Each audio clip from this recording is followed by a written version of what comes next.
Oh, and you're gonna break stuff. Fire in a hole! No. Don't. Seriously.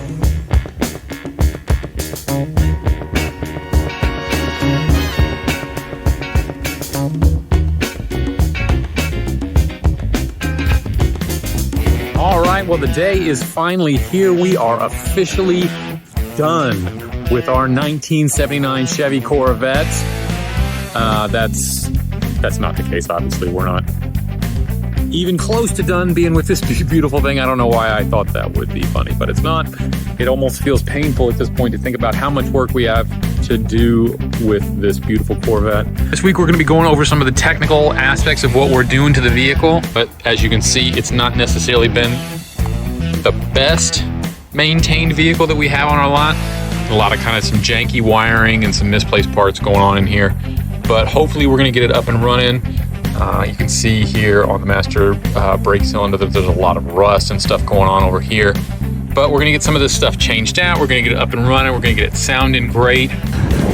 Let us know what you think we should do to this car. If there's anything specifically that you think steps out, jumps out, let us know what you think we ought to be doing to our beautiful.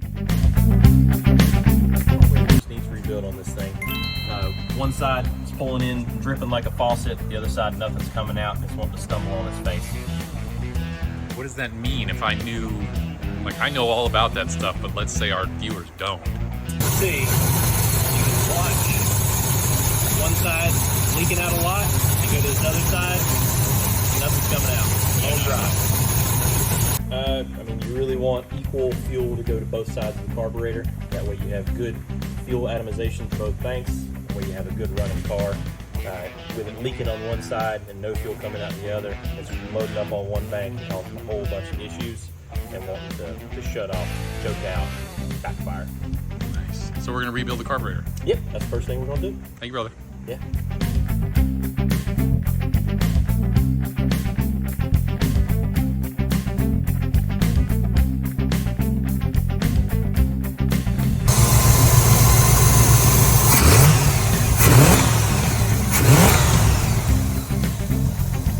We're having an issue where it's still choking out at idle, and one of the settings that could be wrong is the float bowl height, because there shouldn't be any fuel that was flowing through these at idle. That's two separate circuits. It's on the bottom of the plate underneath the carburetor.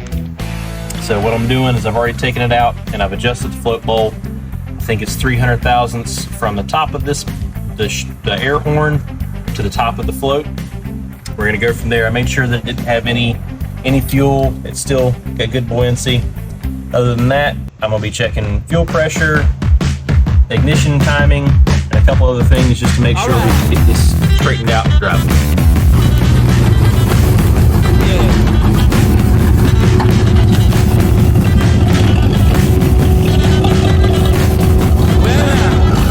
The great news is we've got the carburetor done.